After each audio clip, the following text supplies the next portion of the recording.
Yo, what is going on, beautiful people? I have another story time here for you guys today. For those that may not know, I've worked for quite some time as a loan and mortgage specialist at a very large bank. I put my 2 weeks in, so fuck this call center job. It's time for me to tell some stories.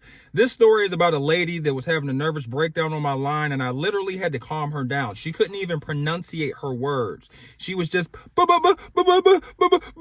you could hear the snot bubbles through the phone because she was freaking out.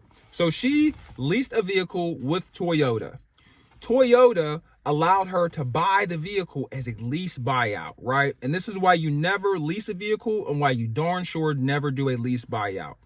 So when she did the lease buyout, she got a loan from the bank, which will be us, and she used that money that she got from us to pay for the vehicle through Toyota Financial. When you do a lease buyout, you only pay for the vehicle. You don't pay for title, tags, registration, none of that. You're only paying for the car. It is up to you and it's your responsibility to do the sales tax.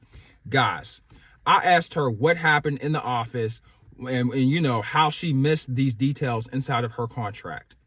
She told me they should have told me I didn't read the document. Guys, when I tell you I was blown away and almost fell out my chair, the document is not that long. It is 3 pages long, okay? She skipped past all 3 pages. I was asking her more questions because, you know, you're supposed to probe as a customer service agent. You're supposed to ask more questions so you have a better understanding of the situation. I asked her, did you read it? She said no. I said, did you ask any questions at all whatsoever? She said no. I said, what did you do? She said, well, they told me how much the lease buyout was going to be. I got the loan. I got the money. I wrote a check. They gave me papers to sign. And then I left the office and drove away. And I was like, so you did a $20,000 transaction without asking for any details, any questions. You didn't read anything at all. You just signed it and dipped. She was like, yup. And now I'll go to the DMV and the state of Ohio wants me to pay $1,200 for sales tax on this vehicle. I don't know what I'm going to do. And guys, she is bawling her eyes out. I was like, are you serious? I thought I was being punked.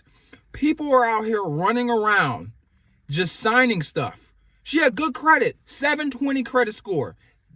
It don't matter what your credit score is. It don't matter how much money you have. Some of the smartest people do some of the stupidest things.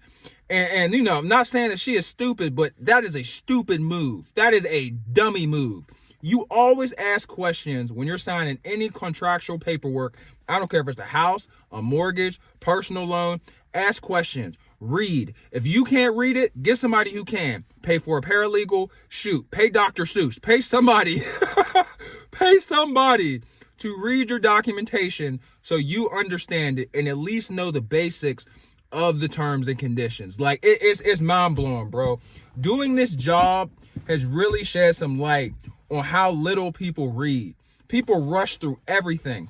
People rush through the small things. People rush through the big things because we live in this society where, you know, people are overstimulated and they can't slow down to save their life.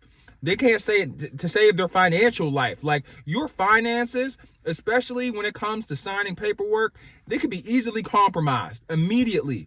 All it takes is one signature and you are screwed.